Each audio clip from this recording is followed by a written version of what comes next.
Say. But, Excellent.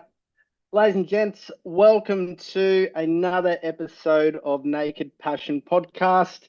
This evening, we are joined with a very special guest, Mr. Richard Briggs, founder and CEO of Arete Executive.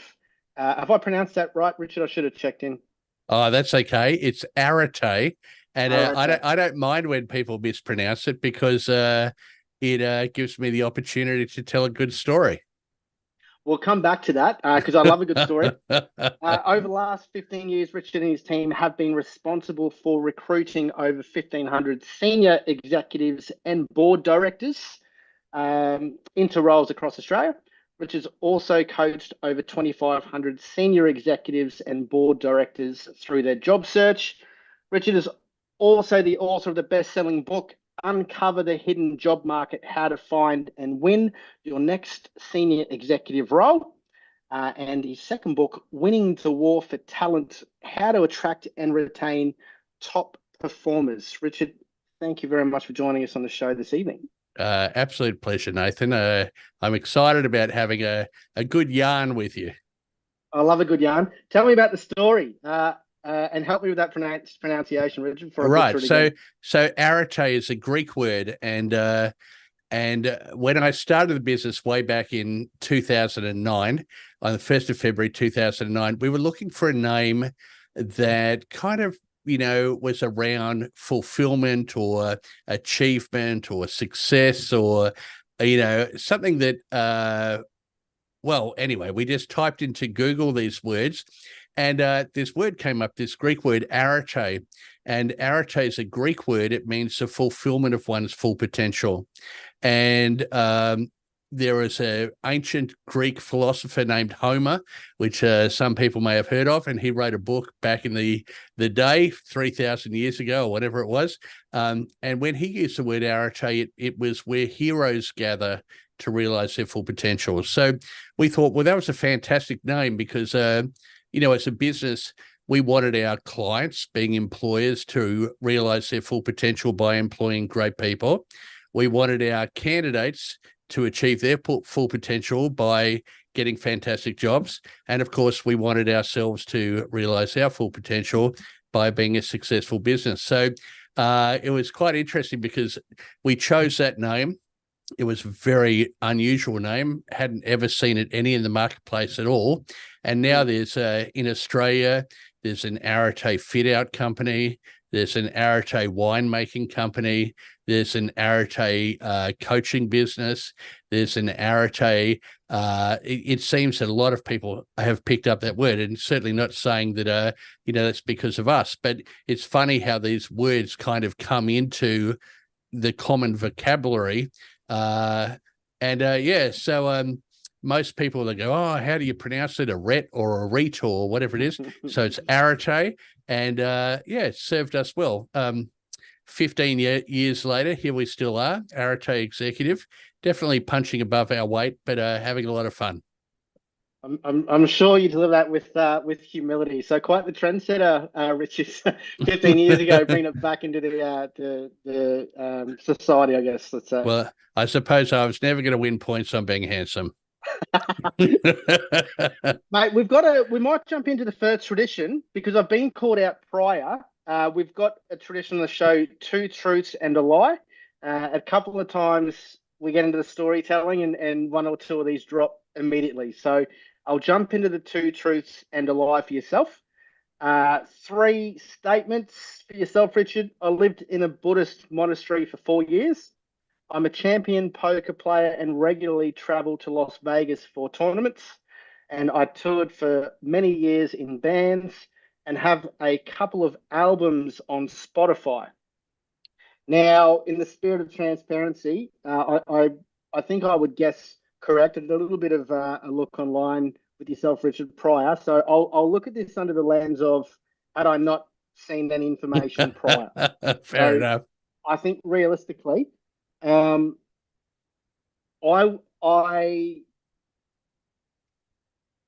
Buddhist monastery, champion poker player, or bands. I quite like the timbre of your vocal there, Richard. So I would have picked bands.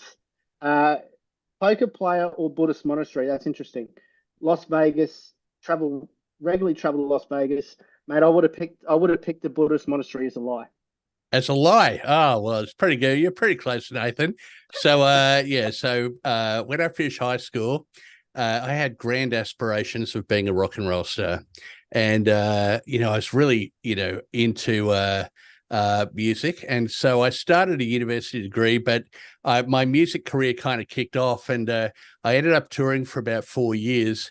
And my band in 1990, probably way before you're just a young lad, but for an old man like me, in 1990, my band we won the Queensland Rock Awards, and we beat Powderfinger. So, Wow. that's my one musical claim to fame.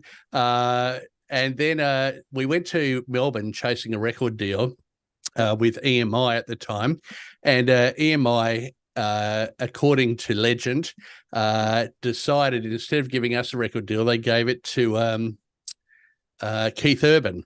So Wow. I was there in Melbourne, and I was living on 5 cents and feeling pretty sorry for myself. And so I rang my parents and said, "Oh, this music thing, it seems a little bit too hard. I think I need to come back to Brisbane and go back to uni and get a real job." So started my post high school career as a musician. I still love playing music. I've got a couple of albums on Spotify, and I've played in bands all through, but on a very amateur basis. I don't play poker at all. I was trying to think what's one that I can put up there that might confuse Nathan, because obviously I didn't know you. So the poker one is my lie. I go to the occasional boys' night where they say, "Okay, $50," and Yeah. I always go with the expectation that I'm paying $50 to have a nice night. I Yeah. never expect to win, and I never win, and that's okay with me.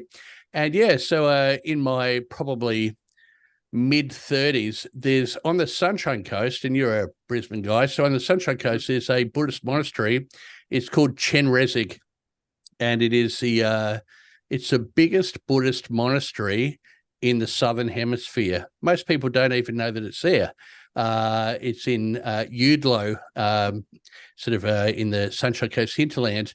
And one Easter, I was dating a girl at the time, and she bought me this 4-day course in Buddhism, which was run over the Easter weekend. And I'm kind of interested in that stuff. So I went up and did this course. And once I'd done that course, I thought, wow, this is really interesting. I think there's a lot for me to learn here. So I ended up I lived there one weekend a month for 4 years. And Wow. I did what you would probably say is the deepest course in Buddhism that you can do without becoming a monk or a nun. So I did it for 4 years. It was awesome. I learned so much that I apply in my life every day. But I got to the end of 4 years, and I was done. So yeah, so that's the story behind my three statements. That's incredible. The Buddhist monastery, uh, I've been to one at the Sunshine Coast. I'm not sure if it's this one or not. Is it up? It's got a cafe there, and it's up quite a steep hill, and it's got Yeah, a beautiful library there that's as it. well.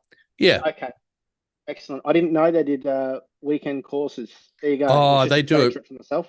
Yeah, no, they do a lot of courses there. 1-day courses, weekend courses. You can go there on retreat.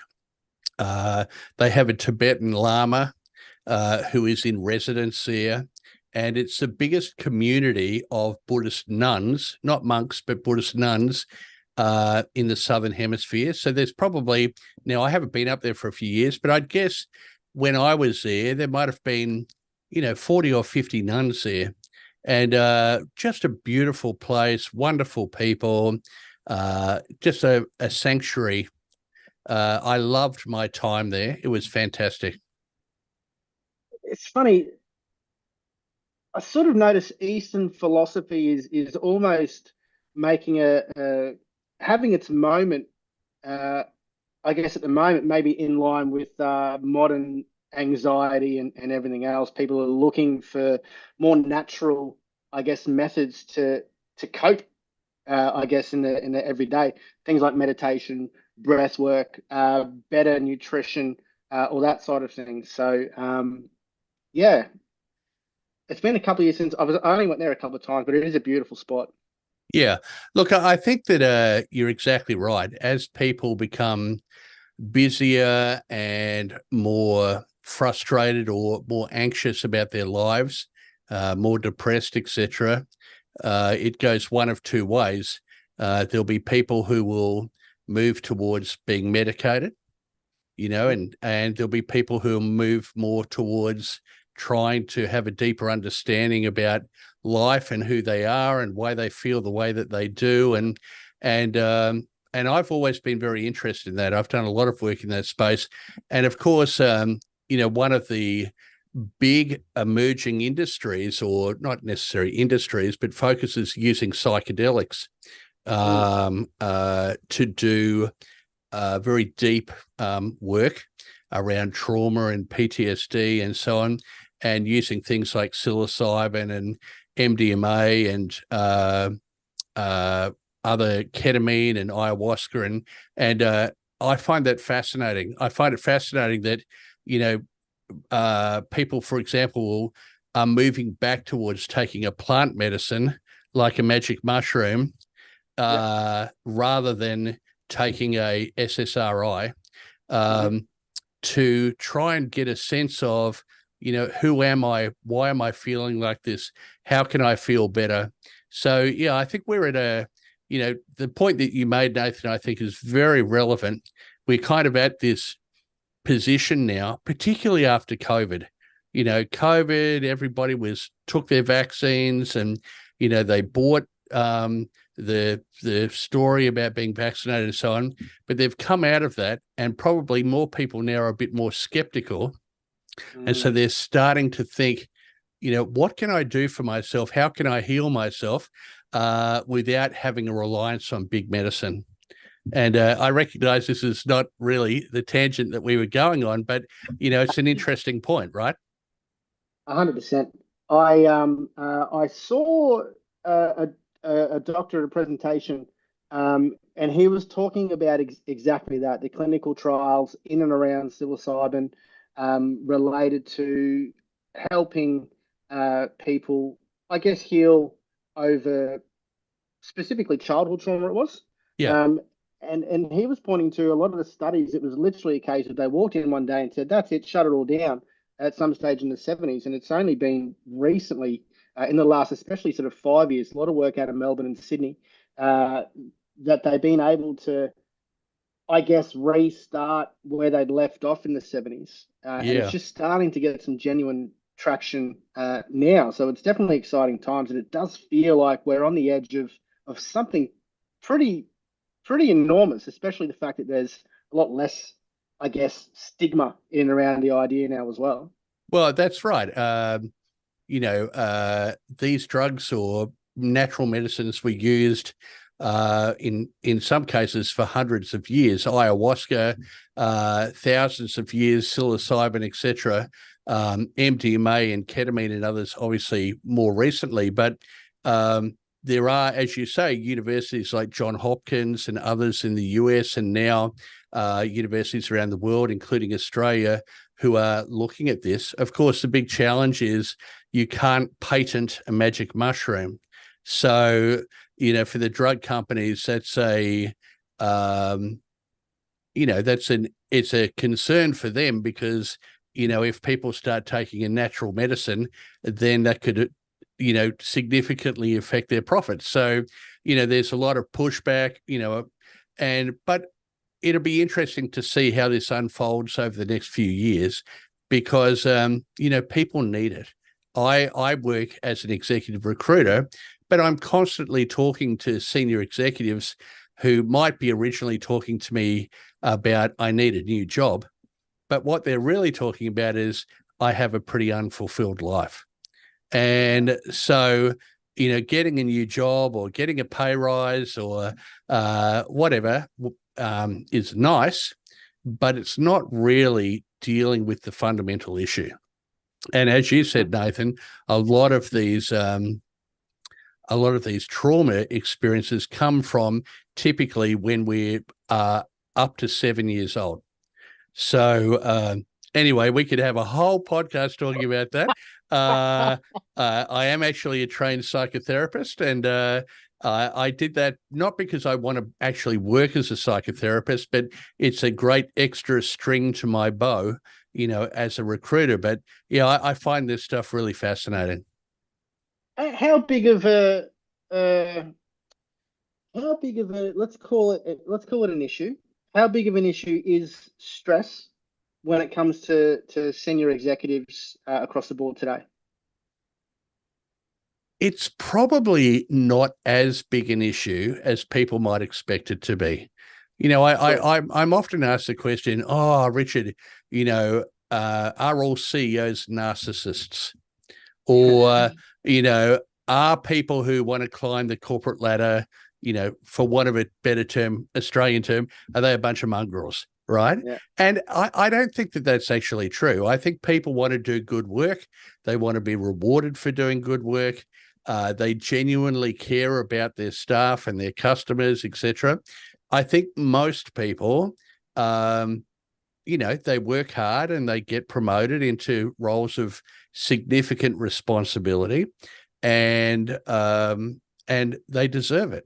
And they're not necessarily hugely stressed. Now, obviously, there are elements of what they have to do, which is stressful. But as you know, Nathan, I mean, that's if you want, the rewards, you've got to take on the challenge, right? So it kind of comes with the territory. I think what is sad is when somebody says, "You know what, Richard, I've worked 70 hours a week for 15 years because I wanted to be a CEO or a CFO or whatever it is. I've worked so hard. I've sacrificed time with my children. I've sacrificed my health. I've sacrificed my relationships with my friends. I've got the job now. I realize I don't enjoy my job. My kids hate my guts. I'm getting divorced. I'm 40 kilos overweight and my life sucks." Right. And the term I use is, I climbed the ladder only to realize it was leaning against the wrong building. Right. And so I talk a lot about this idea of there are goals that you're driven by. I need to do this because I need to make my parents proud of me. I need to keep up with the Joneses. I need to fulfill my destiny. I need to be a provider. Putting all of this burden, it's almost a burden of guilt. It's like, I have to do this because I have to prove to the world that I'm special and important. And then getting to a point of going, you know what, none of that's fulfilling. And we talk about midlife crisis in a sort of a Western context of, I get to a midlife crisis and a man, has an affair with somebody at work and buys a Porsche, or a woman leaves her family and she goes and has a eat, love, what is that, whatever that book's called. Anyway, goes and has this spiritual adventure. But yep. Okay, that's the sort of Western, but the more Eastern view of that is that, okay, the first half of my life, I have a responsibility to society. I need to get an education, and if I have a family, provide for my family and so on. But then once I've done that at my midlife point, whatever that might be, I then can choose, well, what is the life that I would love? What is it that I would love to do? So instead of being driven to do things which is hard and, exhausting and unfulfilling or whatever, suddenly it's like, wow, I can actually create the life that I would love to lead. And if I can do that, then what is the life that I love to lead? Because if I can put my attention on that, then suddenly life becomes fun. I get excited about getting up in the morning. My goals are not a drag. They're actually something that I feel passionate about. And that's where life kind of changes. So I think for all people, going through their life. And again, I coach a lot of senior executives. It's most of the time they come to this point. It's like, to excuse my language, it's like, fuck this, I've had enough. I don't know what to do, but they don't have the people around them to support them who can go, you know what, Nathan, that's awesome, mate. Where you are at is exactly where you should be, because everything is exactly as it should be. Why? Because it is. Right? So what you're feeling now is exactly what you should be feeling now, because that's going to give you the impetus to change. Why remain sitting in your sorrow when you can actually create love and abundance? Which for a lot of people, they go, oh, Richard, what a bunch of woo-woo bullshit, right? But it's truth. You either decide, at the end of the day, life is all about choice. You either decide, you know what, I just want to be happy. It's a choice that I made. I made a choice. I just want to be happy and helpful. If I'm happy and helpful, the universe will look after me. Right. And you've probably made that choice too, Nathan. Otherwise, why would you do this podcast? I just want to be happy and helpful. And you know what? As soon as this is not a religious context, because I'm not a religious person at all, but, it's like trust in love and trust in God, right? Not God in terms of a guy in a beard sitting in a cloud judging you, but it's like, just trust, all will be well. All will be well. Put your attention on what you would love and allow it to easily and gracefully unfold, because life is here to serve you. It's not here to punish you. But so many people sit in this position of, I'm being punished by life, right? But that's a choice. It's a choice to hold that belief. And as soon as you let go of that, life becomes much more delicious. And I like delicious. Oh, I'm delicious. The mirage of control, or at least the fictitious belief of control, and then having it sounds like there's a lot of Eastern, I would assume, Buddhist philosophies in there as well, Richard. The idea of letting go, and expecting or creating that friction in life because you expect reality to be different to what it actually is. That's right. It's exactly right.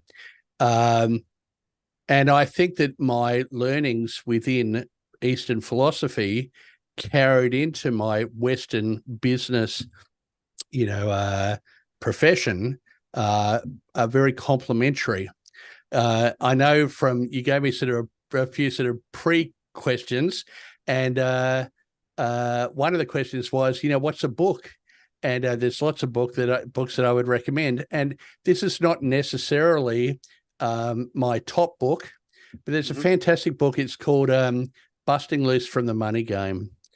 And what the guy who wrote that book talks about is the fact that, most people for most of their lives think, why is this happening to me? Right? Why is this happening to me? A little bit like what you were saying, Nathan, this, sense of control. Why is this happening to me? I'm a victim, right? Not necessarily a victim of, I'm being persecuted, but more, there are things that I would want, but I can't get them because there are circumstances that preclude me from getting them. I can't get a pay rise because my boss is a dickhead. I can't have better behaved kids because my partner is a poor parent. I can't lose weight. This is my one, right? I can't lose weight because I entertain too much. And of course, I've got to eat all this yummy food and drink this grog. So, no wonder I'm a fatty boomba, right? Okay. So there are things that I want, but I can't have them because of circumstances out of my control, I'm a victim. So then at a certain point, some people, a very small percentage of people, move from being this child of life is happening to me to becoming an adult and going, you know what? I actually have control of my life. I am at least the co-creator of what I experience. If my boss is a dickhead and won't give me a pay rise, leave. Yeah. You know, if I want to lose weight, eat less and exercise more, whatever it might be. Suddenly I go, you know what? I'm an adult and I can actually create the life that I would want. But then the third stage of it is what they call the detached observer. And the detached observer is somebody who can go, irrespective of what's happening in my life, I'm at peace. I am neither, I neither have attachment or, aversion. I just can observe that in this matrix, in this movie, in which there's this character called Richard Triggs. Richard Triggs is going to go about his life, and as a detached observer, I can go, wow, I wonder what's going to happen to Richard today. Oh, he got fired today. That's interesting. Oh, what's going to happen to him tomorrow? Oh, he meets the love of his life. And neither have attachment or aversion. Now, whilst that is something to aspire to, right? I think for most people, that's getting up there in the enlightenment, Dalai Lama sphere. But for all of us, making that choice to go, I'm no longer a child. I'm no longer going to blame others. I'm going to take responsibility, the ability to respond. Right? I'm going to take responsibility and make the choices that allow me to create the life that I would love to lead. That's what it's all about, and if people listening to this podcast take away anything, it's you have a choice. You can either remain in dysfunction or you can choose to move into a beautiful, functional life. And nobody can make the choice for you. It's got to be your choice. I love that definition of responsibility. I'd never heard that before. The ability to respond. It's funny. It's funny you point that out, Richard. I think one of my more recent, being the last sort of 12 months, more recent areas of my life that I'm looking to improve is certainly to respond versus react. Yeah. And my current understanding is to create space between stimuli and my response. If I can create space to actually process what has or hasn't happened instead of reacting and throwing on any sort of story that comes to mind, well, then I'll probably be in a better space. So yeah, that dismantling of the word responsibility, I love that. I've never heard that before. All right. Well, let's go a little bit further down the rabbit hole.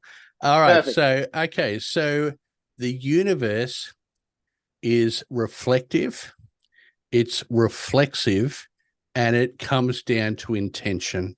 So what do I mean by that? The universe is reflective. The universe is reflecting to you where you are putting your attention. Okay. There's a Buddhist meditation. It's called Friend, Enemy, Stranger. And friend, enemy, stranger. So let's say I'm standing on the street and you walk down the street and you go, oh, there's my mate Triggsy. I really like Triggsy. He's a bloody great bloke. Look at that handsome beard. Oh, I can't wait to talk to Triggsy. I'm going to cross the road and talk to my mate Triggsy. Because you are looking at me through the lens of friend, yes, you are seeing attributes of me that you are attracted to. of course, obviously in a very masculine, heterosexual way. But, so, you see me as your friend. Mm-hmm. Now, somebody else might be walking down the street and they go, oh, there's that idiot Richard. God, he's a ding-dong. Geez, he's a loser. Look at that scruffy beard. I don't want to talk to him because he's such a dickhead. I'm just going to keep moving on. Because they're looking at me through the lens of enemy, they are actually seeing attributes of me that they are adverse to, right? Yeah. Whereas another person might not even know me. They're walking down the street and they go, oh, who's that dude? And so because they're looking at me through the lens of stranger, they have no preconception about who I am. Now, from my side, I am neither friend nor enemy nor stranger.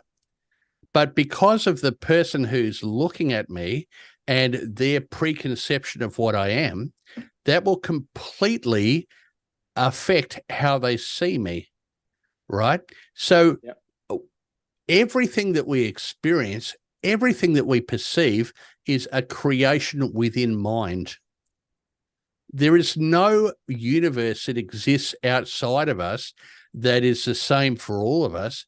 Each of us have our unique universe that we experience inside our consciousness, right? So, big concept, I don't want to bend people's brains too much. Yep. Right, so big concept, right. So, coming back to it, so the universe is reflective.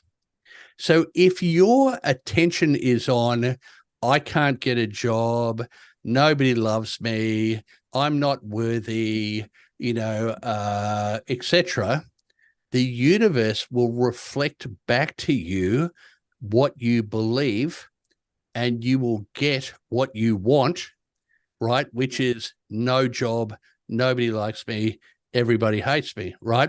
Because the universe that you experience, or we experience, is created within mind. Whereas if your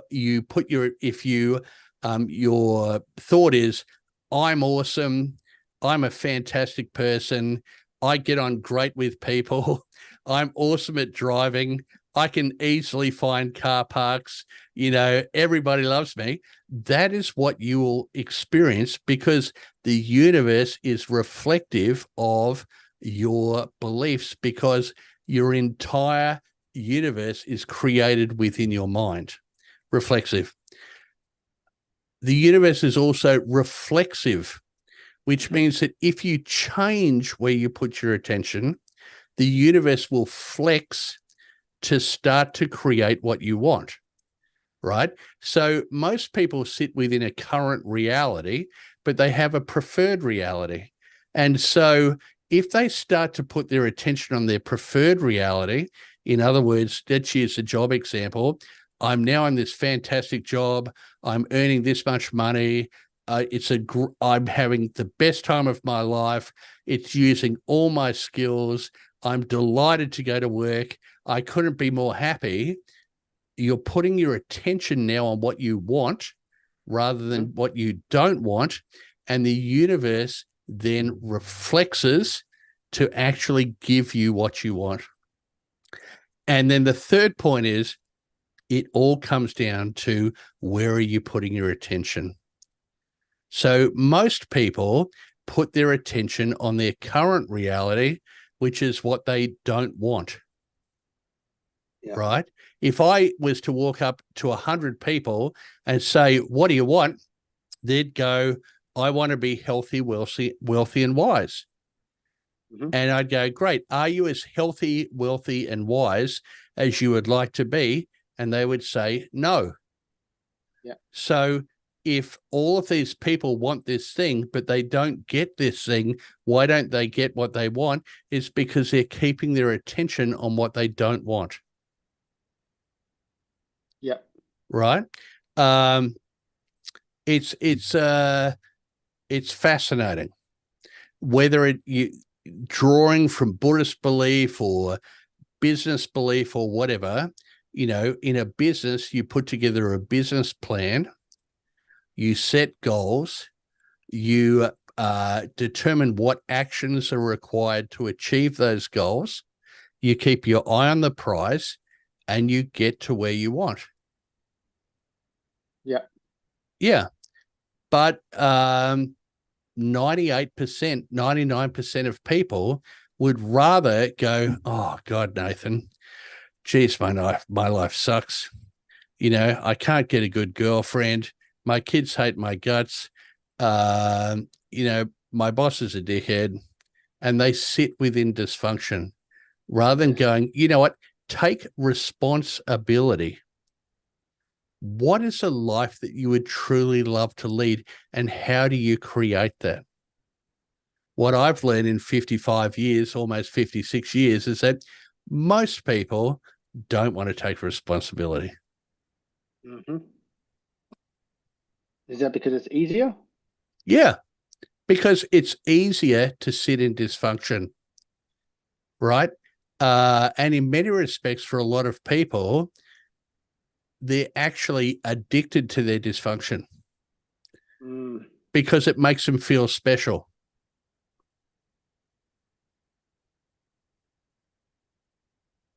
What's the concept of, I guess this may tie in a little bit with the idea of self-sabotage, meaning someone that is open to the idea of getting themselves to a different level or an improvement of life. And let's say that they do the right actions and behaviors, and they focus on the right things, and they succeed, and they reach that next pinnacle or whatever they were aiming for. Yep. And then all of a sudden, it's very uncomfortable. Yeah, it's a great question because, I let me talk about it in terms of my own experience, right? So I have a current reality. My current reality is that I'm overweight and unfit. Okay, so let's assume this hand is current reality. I have a preferred reality, which is that I weigh less and I'm fit, right? Now, so what that does, if I pull my hands apart, if you imagine a rubber band around my hands, it creates a structural tension. Okay. Now, it's not a negative tension. It's not like stress or whatever, but there's a structural tension, and that tension must resolve itself in one way. Either I get drawn back to my current reality, or I move towards my preferred reality. So what often happens, and weight loss is a great example, I go, right, okay, cool. I'm 100 and whatever kilos, and I want to be this. And so I'm going to start, I'm going to get my gear out, and tomorrow I'm going to go to the gym, and I'm only going to eat salad, and I'm going to go for it, right? I'm committed. And, I get out of bed the next day and I go, and then 2 days later I'm going, and 3 days later. And then over some time, what happens is my current reality starts to be drawn to my preferred reality. Okay. Mm-hmm. I'm starting to achieve what I want. But then that structural tension, that rubber band, starts to get loose. Okay. And then my mate Nathan rings me up and goes, hey, Triggsy, look, it's Wednesday night. Mate, why don't we go to the pub and have a chicken parmigiana and, 10 pints of beer? And I go, I can't wait to catch up with Nathan because he's a great dude. And so I go and do that, right? Because I'm not keeping my attention on what I want. I'm putting my attention on what makes me happy. Well, of course, what makes me happy, if I'm thinking about current situation, is that I want to hang out with Nathan and have a chicken parmigiana and drink 10 beers. Okay, but it's not actually helping me to move towards my preferred reality. So what you find is a lot of people, who set these goals, as they start to move closer to the goals, they end up moving back into those original behaviors that don't serve them, right? And you can't solve this problem at a conscious level. Because again, coming back to what you said very early in the piece, when we are young, we create beliefs largely from looking to our parents, assuming we have a mum and a dad, but if not, other significant role models in our lives. We come into the life as a bit of a clean skin. and we're going, how does life work? Oh, I'm going to look to my parents or whoever. And then we look at how they deal with life, and we take on their beliefs, which often are not, well-intended. And then as we go through life, we look for evidence to confirm that their beliefs are true, and that becomes a pattern. A very sort of big example of that is, okay, a woman's in a relationship with a guy and he hits her. And, after a period of time, maybe this goes on for a while, she leaves him. Maybe her friends or her parents or whatever say, listen, you got to get away from Fred because he's an animal. And then lo and behold, they end up in another relationship with a guy who beats them. And then they leave him and they ended up in another relationship with a guy who beats them. Now, there's not that many guys who actually, have that toxic masculinity and beat women, at least in my experience. So why is it that the woman keeps ending up in the same relationship, right? Because at some point in her life, typically 0 to 7, she's created a belief around relationships and love, and largely that might be evidenced from looking at her parents or whatever, right? Again, coming back to the fact that all that we experience is created in mind. If that is where somebody's putting their attention, then that is the life that they're creating. Now, I get that, I probably cop a bit of heat for using that as an example, but it's the same thing. Let's say that somebody grows up in a family and their parents say all bosses are assholes. Mm-hmm. All bosses are trying to rip off their staff and they don't care about their staff, and, they're criminals. You grow up with that belief. You look for evidence to sustain that belief. That becomes a pattern. Suddenly, 50 years old, you're in a job and you're thinking to yourself, why is my boss being an asshole to me? Right? Now, it may well be that your boss is the most well-intentioned, beautiful person who wants you to achieve the absolute best in your career that you can, but because you're holding on to this belief that all bosses are assholes, which is uninspected, right? You live out this life which is driven by your subconscious. So in order to move beyond that, we can't change. Like, I'm 55. I can't change the subconscious beliefs that I have because I've had them for 55 years, right? All I can do is move into my superconscious, right? And again, we're getting to sort of a lot of stuff here, but I can go, you know what? There I am doing that thing again that I don't want to do. Mm-hmm. Let me choose instead to put my attention on what I want. Let me make the conscious choice to take responsibility and move my attention from what I don't want to what I do want. And as I put my attention on that, then suddenly I start to get what I want. Does that make sense? It does, Richard. I've never heard the term superconscious before. Right. So, okay. So if you imagine, like, I'm holding up here an iPhone. Oh, yeah. See with the background. Anyway, it's an iPhone. Right. Okay. That iPhone must have existed in somebody's mind before it became a reality. Would you agree? 100%. Of course. Everything. A business, a piece of technology, a relationship, a house, whatever, somebody had to dream it. Yes. Right? Before it became a reality. It existed in mind before it existed in the universe. So superconscious is where we dream. It's where we visualize. It's where we create for ourselves what we want, or what we don't want. So the superconscious is the space where people who are creators, people who take responsibility, they go, okay, well, what is a life that I would love to lead? Now, a fantastic thing is to start to write it down. I want to be in a great relationship with a person that, really inspires me to be my best. I want to be a parent. I want to have a fantastic job that I love and where I earn at least $300,000 a year.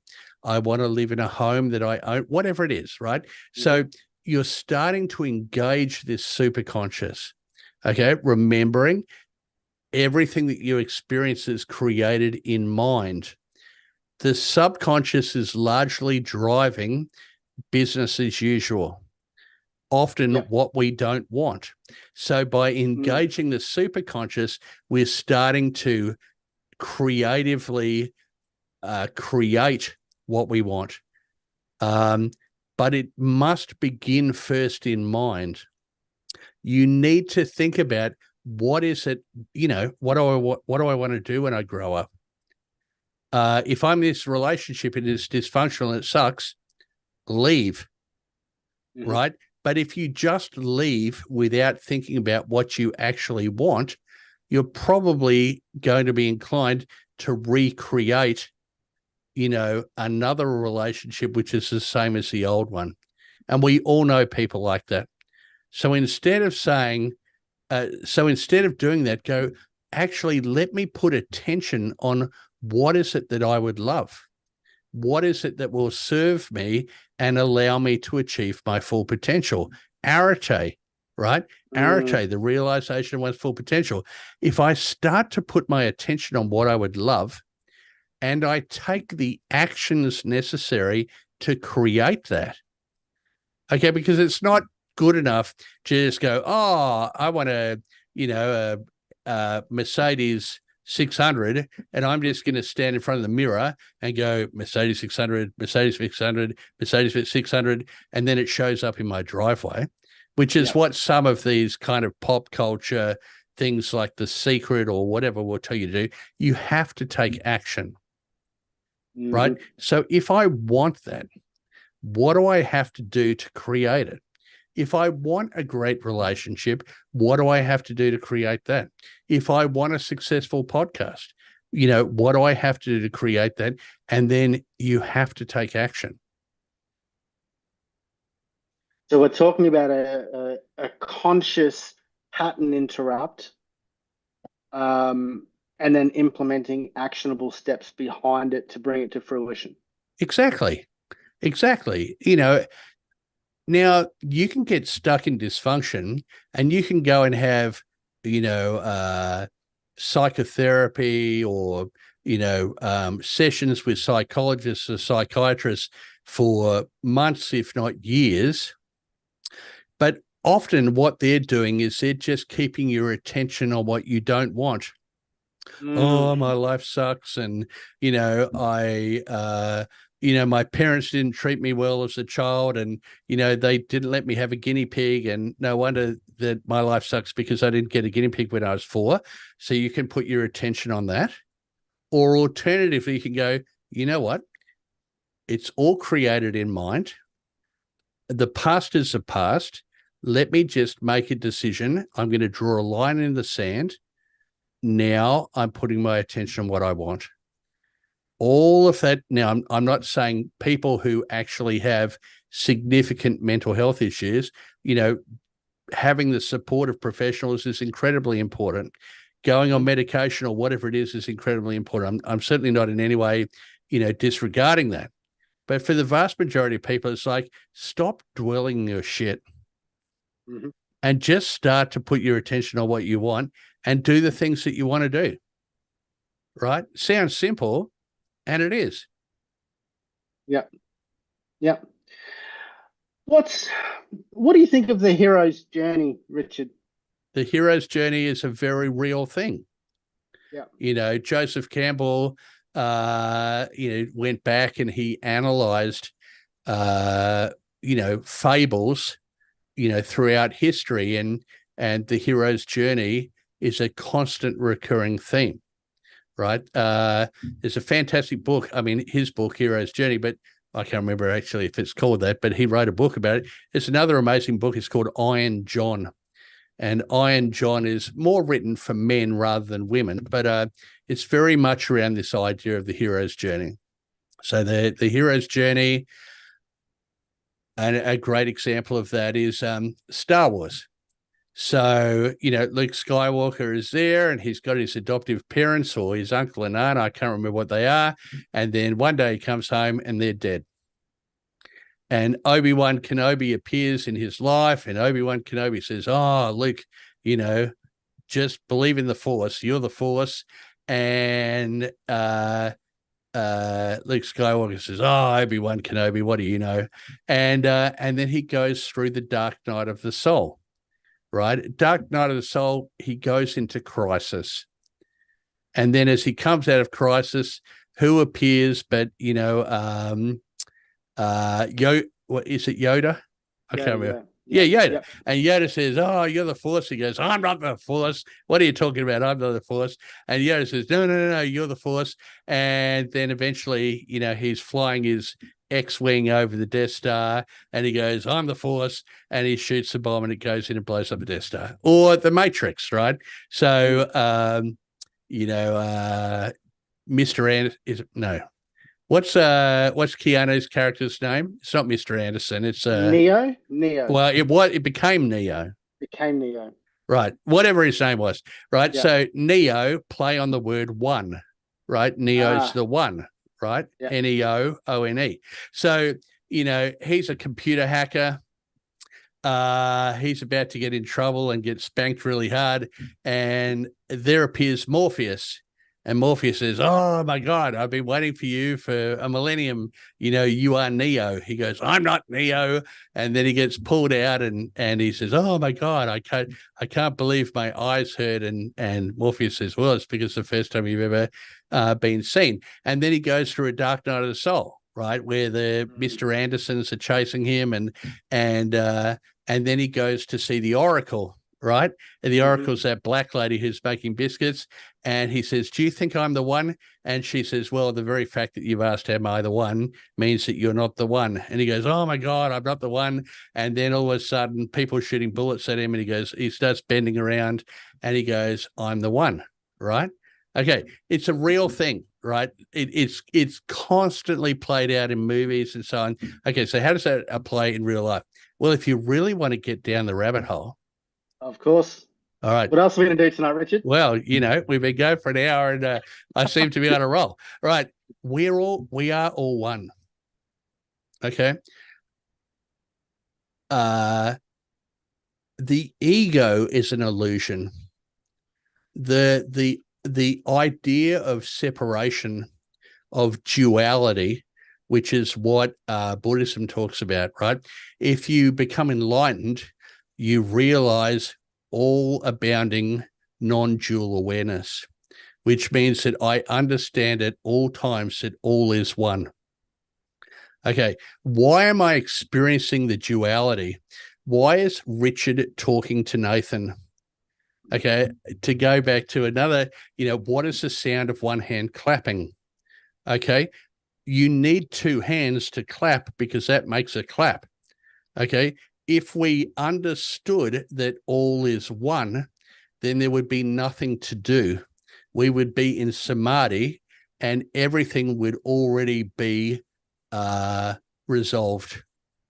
So creating this false belief of duality, in other words, me and them, right, means that in this construct within the matrix, right, it creates drama, and drama is entertaining. Okay, so why does this whole thing exist? So if I was to ask you the question, Nathan, what's it all about? Like, you were born alone, you're going to die alone. What for? What's it all about? What would you say? What is the meaning of life? My current best guess is the meaning of life is simply to experience. Exactly. Exactly. That's exactly what it is. There is nothing to do. There is no prize to win. There's other than it's an experience.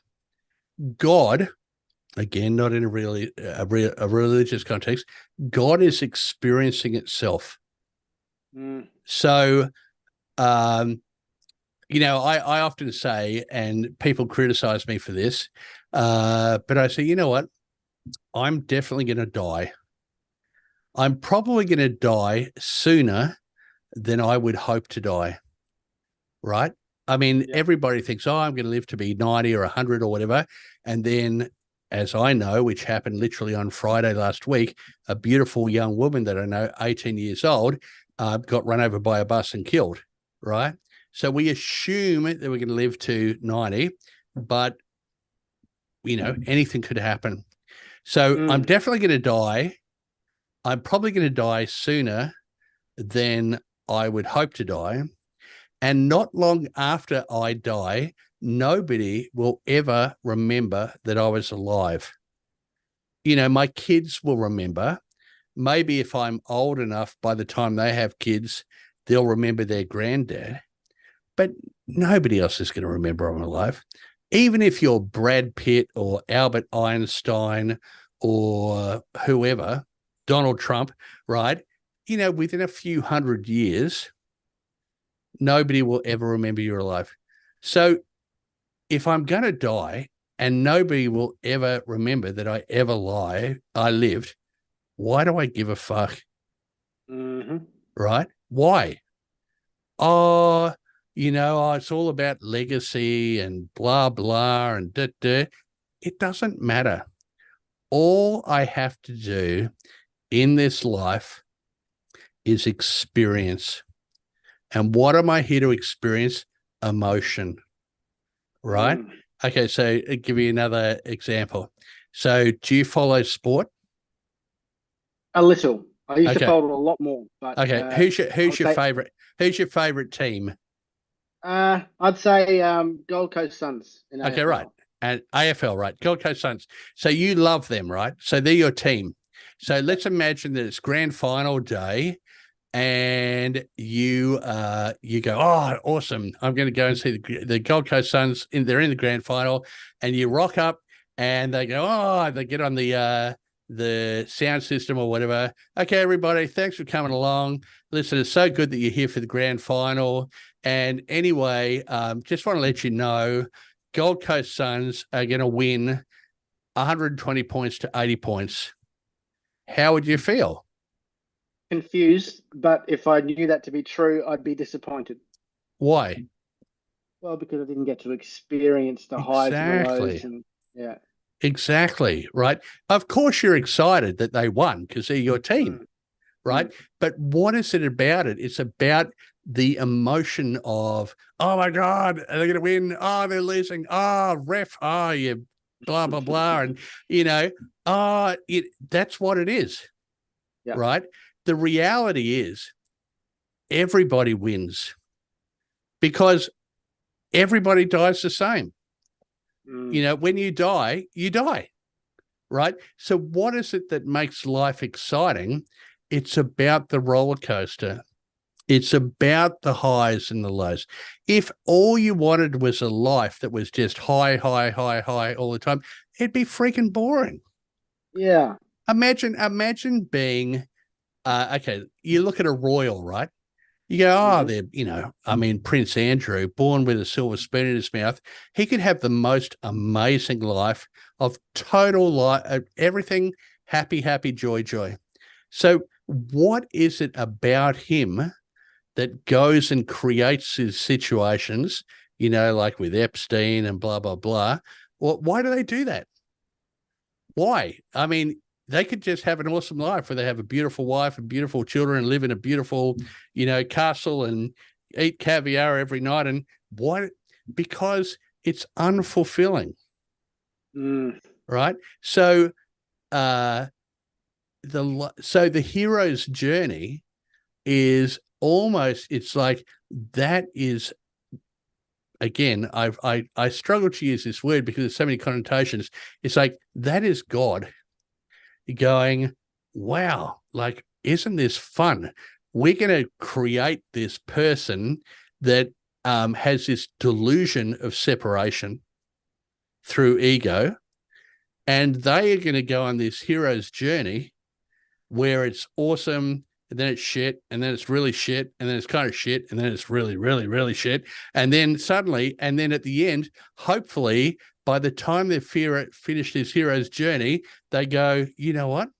All is one. And then they die, and then that's it. Yep. Yep. Yeah. So, easy to say from a privileged position, sitting here at 56 with a 55, with a business that's doing well.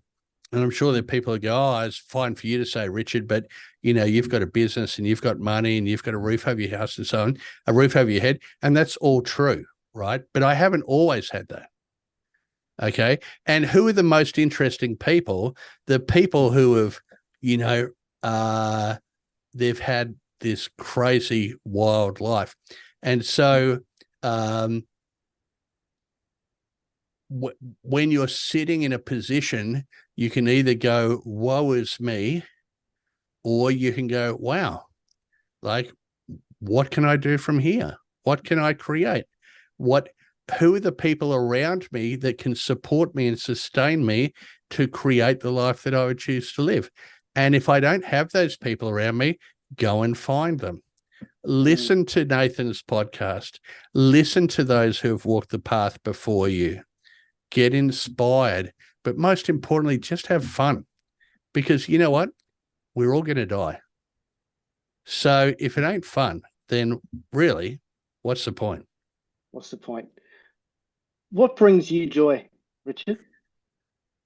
I thought about this because I know you sent me that question. I would, if I had to say one thing, I would say being in excellent company. I love, so I'm a family man. I've got 2 beautiful children, and I manage a team of people, and I have a, very, busy and interesting life. But I certainly enjoy my times of solitude. But I just love being in good company because I find people fascinating, and I love to be around interesting people who are doing interesting things, who also find me interesting. It's there's got to be reciprocity there. So, yeah, joy for me is breaking bread, enjoying great food, drinking beautiful wine, going on adventures, and being of service. I think it was Jordan Peterson, another controversial person, but he said something to the effect of, if you think someone's boring, you're not paying attention. Yeah. Because people are just the most interesting you could ever imagine. Oh, no, there's definitely boring people. Don't you reckon? I mean, Jordan, I appreciate it. I understand your sentiment and what you're trying to, but no, there's definitely some boring people out there. It doesn't mean that they're not lovely. It doesn't mean that I treat them with contempt, but, I want to hang out with interesting people. Jordan Peterson is an interesting example of somebody who, if you actually listen to what he says, he makes complete sense. Right? But because he makes complete sense, people try and tear him down. And there's a lot of people who, don't even make the time to appreciate what he says before they try and tear him down. Another person like that's Joe Rogan, right? So people will go, oh, Joe Rogan, he's a misogynist, patriarch, right wing, blah, blah, blah. He's none of those things. And yet often people will go, oh, that Joe Rogan, and it's like, well, have you ever actually listened to what he says? Oh, I wouldn't listen to what he says. Well, maybe take the time to actually, listen and then form an opinion. The reality is, people not all people, but many people, they don't want to have their belief structure shaken. So instead of listening to the message, they shoot the messenger. Yep. Yep. The other fascinating thing is we'll use Jordan Peterson as the example because he's a good one. Says a lot of cool stuff, real interesting things, and said a lot of silly things, right? If we label them that. But the punchline is this: as soon as the vehicle, as you've pointed to, says something that someone doesn't agree with, then all of a sudden the vehicle as a whole, including every single prior message, just gets dismissed. And I think that's a mistake. I think you can have really great ideas from really foolish people, and really great people can say really foolish things. Completely. And the other thing too is, somebody might have said something really foolish 10 years ago, but it doesn't mean that they still hold that belief.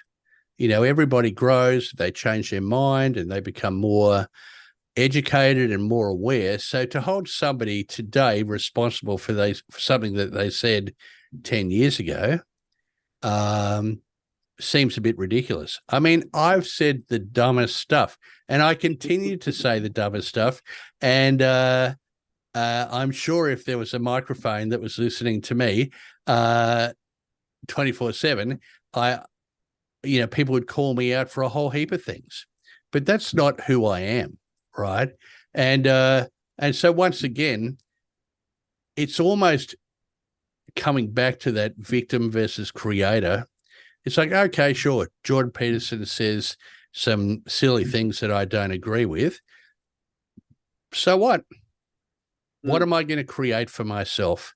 If I put my attention on, the Jordan Petersons of the world and, I'll give you an example. Yeah. So I, a few years ago, was at a dinner, and it was about gender diversity in the workforce and about women wanting to get senior executive roles. And there are about, I don't know, let's say there's 150 people at this dinner, of which 130 were women and 20 for men. And all these women are like, the patriarchy, the glass ceiling, we can't get jobs, and blah, blah, blah, blah, blah, and aren't men terrible? So I thought to myself, okay, I'm going to go home and do a little bit of research. So the month prior, we had recruited 4 C-suite roles, CEO, CFO, COOs, very senior roles, 4 roles, 3 of which were for not-for-profits. In every instance, they said, we absolutely would love to have a female in the role. Mm-hmm. Across those 4 roles, there were 800 unique applicants. What percentage of those applicants were women? I'm going to go under 25. 7%. Wow. Right. Okay. So here you've got a bunch of women, and don't get me wrong, I'm an absolute advocate and supporter of diversity, and I think women are amazing leaders and in many respects a lot better than men, right? You've got 4 companies who have said we would prefer a woman. Yep. And yet only 7% of applicants are women. So you've got all these women going, oh, men are bad, patriarchy, glass ceiling. There's no patriarchy. There's no glass ceiling. So what is a real issue? We need to encourage women to take a risk and apply for a job and to back themselves. It's an education process.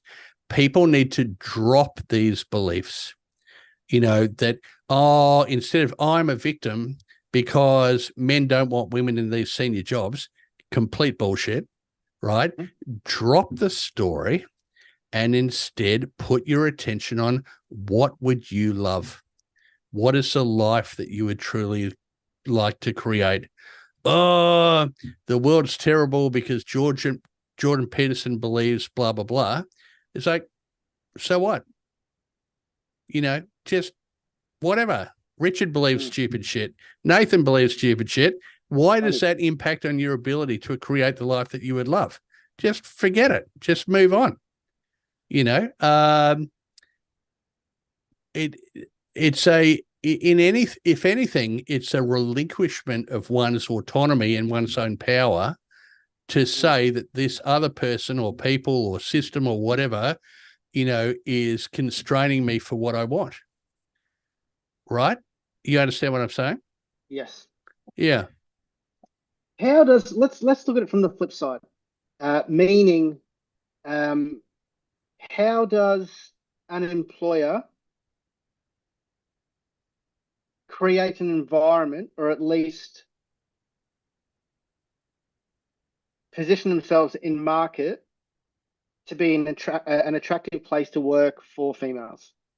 Well, again, good question. So what they need to do is they need to start to build their employer value proposition as an employer of choice for diversity.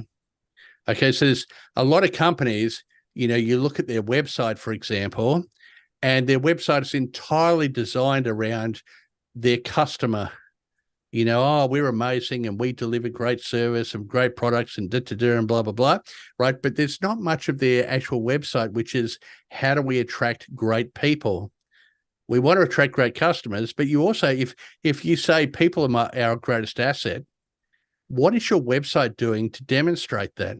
So if you're loud and proud about diversity, then why aren't you sharing the stories about the women in your teams or the LGBT people with disabilities, Indigenous people, whatever? You know, if you want to attract those people, you need to actually tell people this is an awesome place for you to come to work. Secondly, your LinkedIn profiles of your leaders, right? LinkedIn is every single person who's applying for a job or looking at an employer is going to look at the LinkedIn profile of the executive leadership team and go, is this somebody that is going to mentor me and support me to achieve my highest potential? And if I'm a woman or I'm an Indigenous person or whatever it might be, you know, I look at somebody's LinkedIn profile. Most people's LinkedIn profiles are crap. They're literally just a summary of their career history, you know, and of course I'm looking at your LinkedIn profile here, Nathan, but I'm not making any aspersions about you at all, right? But anyway, so, you know, so there's some simple things that you can do to actually tell the market we value and we champion women, right? The next thing is understanding that women are less likely to apply for jobs, right? As my example previously showed, you have to headhunt them, right? And that's where somebody like me and my business come in.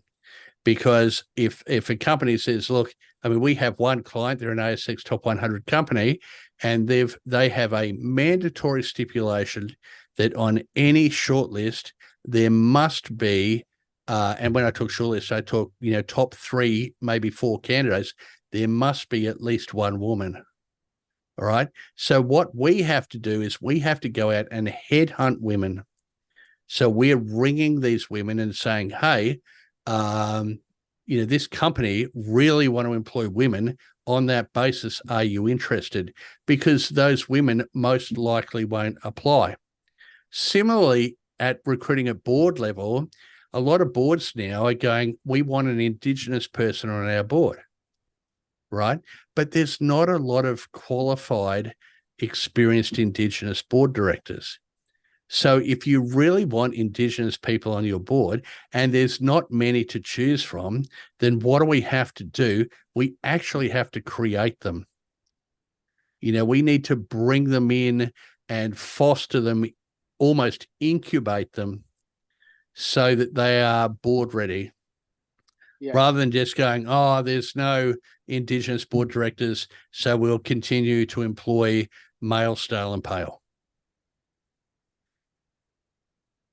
Do you want to take us on your business's journey from the beginning while we're here, Richard? Because I heard a little bit of the background of your business and you were quite the I keep falling on the term trendsetter. Trendsetter is the wrong term, but you definitely broke the mold from what it seems like, especially when it comes to Brisbane specifically, with that idea of headhunting, essentially, senior executive roles. Well, look, I mean, certainly headhunting is not something that I came up with. Headhunting's been around for a long, long time, but traditionally headhunting companies are very expensive. They take a long time, and they typically only want to recruit very, very senior roles. So in the world, there's 5 top executive search firms. They call them the Shrek brands: Spencer Stewart, Heidrick Struggles, Russell Reynolds, Egon Zehnder, Korn Ferry, SHREK, Shrek, right? And so, they are typically charging exorbitant fees to recruit. But the reality now is that at least 98, if not 99% of white collar professionals have got a LinkedIn profile. So headhunting has become so much easier. It's easy to find people. It's easy to engage with them, etc. So what we've been able to do is introduce some products that are much, much more cost effective. In some instances, less than a quarter of the price of the traditional search firms. So that's been great. And then the next evolution was with COVID. Prior to COVID, 90% of my business was Southeast Queensland focused because, of course, if I wanted to recruit for a company, I needed to meet the CEO and meet the head of HR and shake their hand and kiss their baby and buy them a coffee. And then, of course, we had COVID.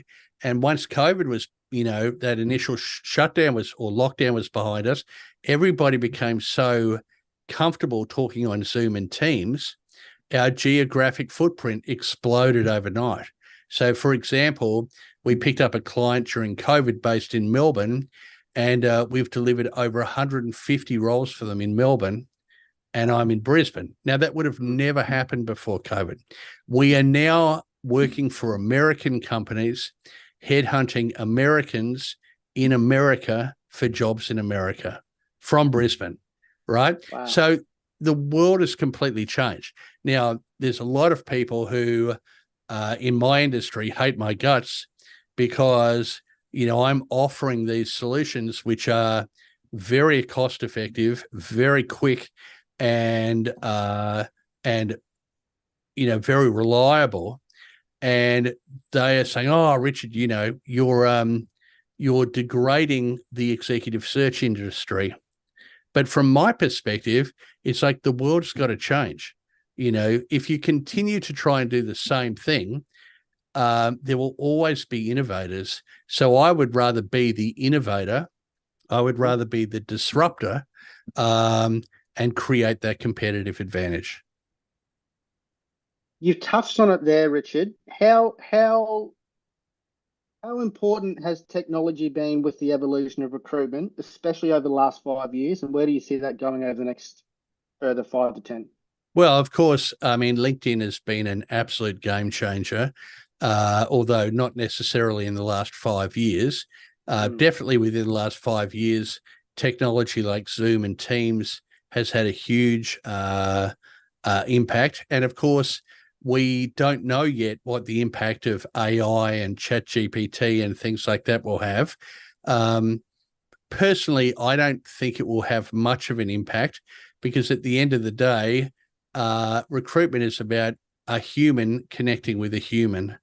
And so whilst AI may make elements of the transaction or the process a bit easier or a bit more automated, I think at the end of the day, people want to work for people who they like, and people want to employ people that they like.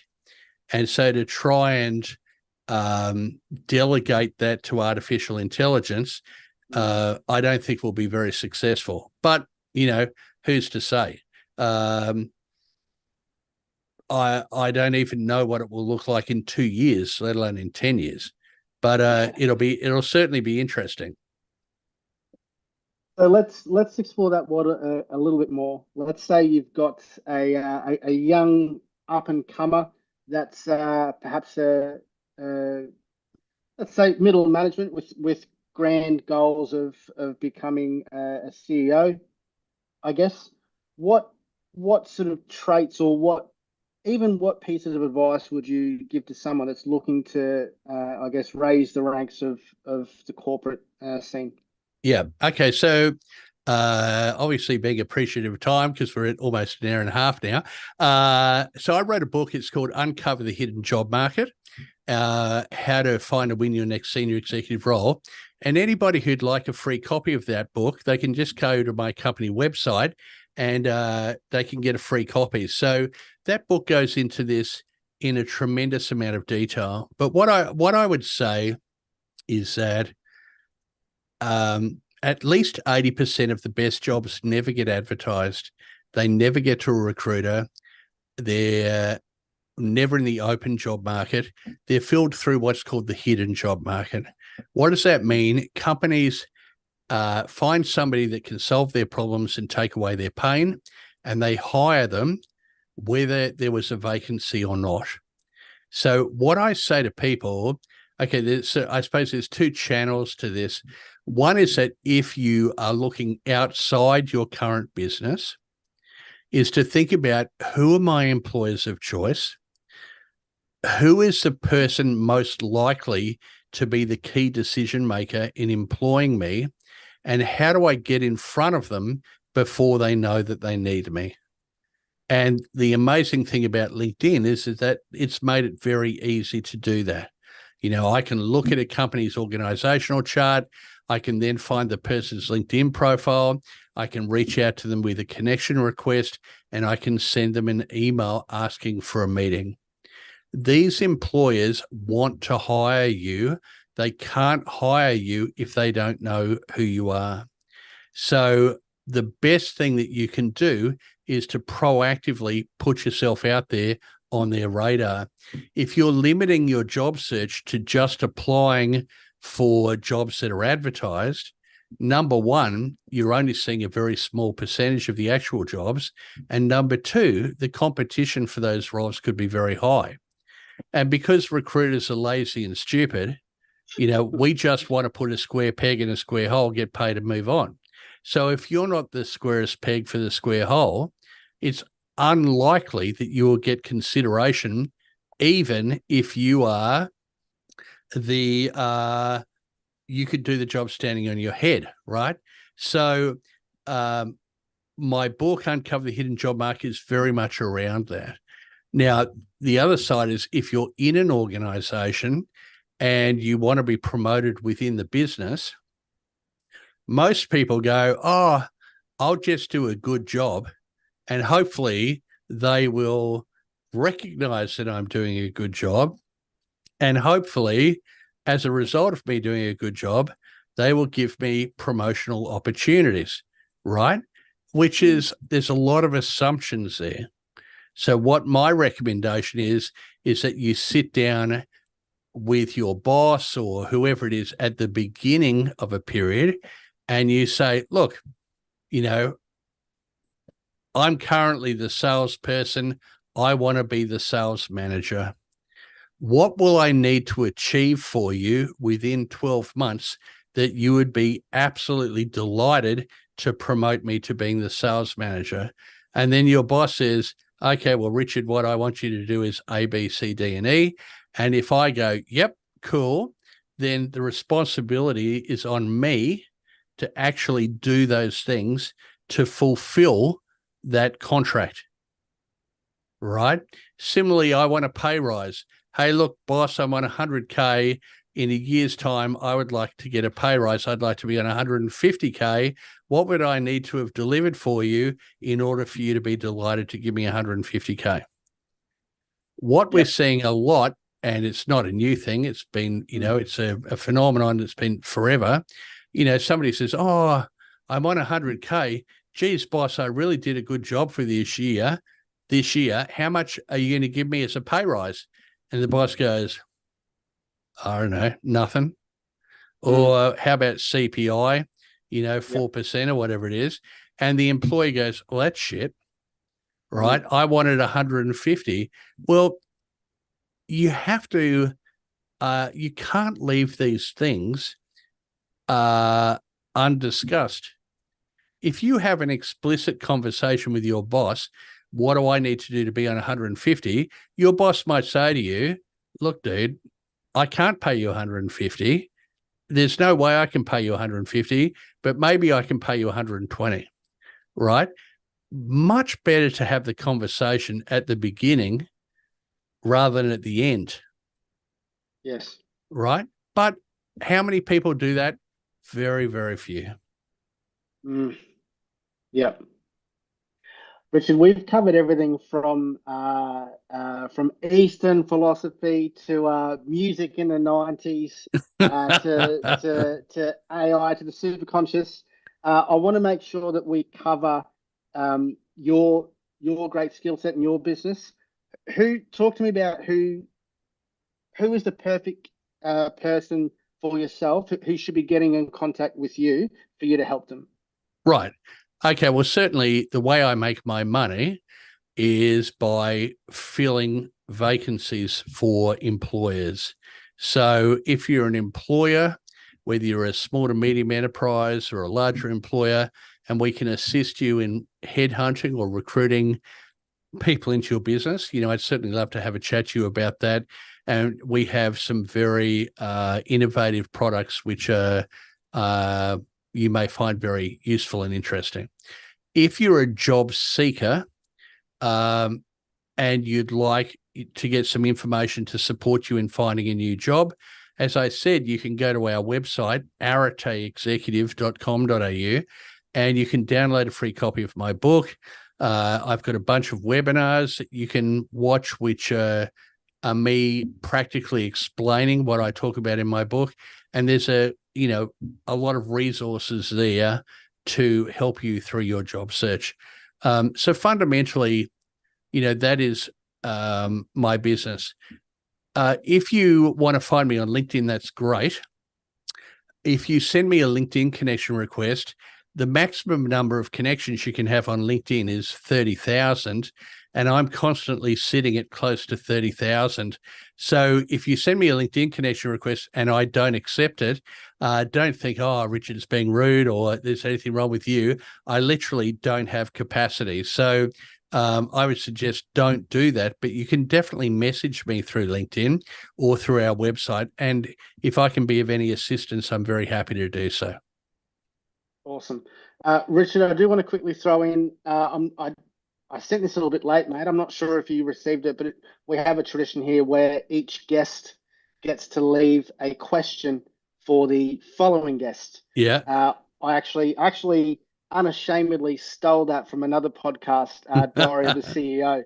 I thought it was brilliant, so I thought I'll take that. Thank you, Steve. All right. So the question that Neil McMillan left for yourself, Neil is a great sales trainer and coach from the UK, working in Australia now. But the question he left for yourself, Richard, if you could tell your inner child or younger self one thing from yourself right now, what would that be? Well, it depends how young. If I'm talking, I'm talking to my teenage self, I'd say have more fun and kiss more girls. Yeah. Look, don't take life too seriously. There's nothing. I have my own son who's 16 now, and he's not particularly academic, and he's thinking, what do I want to do with myself when I grow up? And it's like, just relax and allow life to just take you on a journey. Certainly there's a time to be serious, but, for younger people now, especially when you consider that younger people quite plausibly could easily live to be over 100. Mm-hmm. Why are they being forced to choose at high school what subjects that they want to study in order to get into the degree, in order to get the career? It's rubbish, right? Yes. It made sense when people, finished school, got a degree, got married, had babies, died. average life expectancy, 55 or even 75. But nowadays, I think it's absolutely, it is wrong for educational institutions to try and pretend that is relevant at all anymore. Yes. And definitely kiss more girls. Kiss more girls. There's a T-shirt there somewhere. Surely we'll drop it out. Of course, with their permission. Oh, of course. That goes without saying. Of course, the only reason we didn't say it. Richard, I'll definitely put all the links to your website where they can grab a free copy of your book, Uncover the Hidden Job Market. Mate, is there anything you want to make sure that we cover before we wrap it up this evening? Look, I would just say, just remember that you're awesome, and you have a lot of value to bring. And whether you're a job seeker or an employer or a husband or a wife or a parent or whatever, just be the best you can. Everybody's doing the best they can. If they could do better, they would. So just start to give yourself a break and start to put your attention on what is the life that you would truly love to lead. And you'll be amazed at how delicious life becomes. A delicious life. Delicious. Mr. Richard Briggs, thank you very much for this evening. I've thoroughly enjoyed our conversation. I wish you nothing but further success. Thank you, and to you too, sir. Thanks, Richard. Bye. Well, that was a good chat. It was, mate. It was. Awesome. All right. Well, I'll shoot you an email now. I'll hang this up and I'll shoot you an email. Thank you very much, mate. I really appreciate it. Great. So when do you go live? Well, this was live. No. When is it published? Oh, I'll sort of cut micro content from it as well, and we'll put it up on all the socials. But this was live on LinkedIn. Oh, really? And YouTube. Yeah. Oh, yeah. wow. Okay. Yeah. Okay. I haven't learned how to do that yet. I might have to ask you for a lesson. I'll send you a couple of programs that I use with restreaming stuff. It's really simple and really practical. Okay, great. Nathan, great to chat to you. If I can be of any assistance, don't hesitate to ask. I will definitely. Thanks, Richard. All right, mate.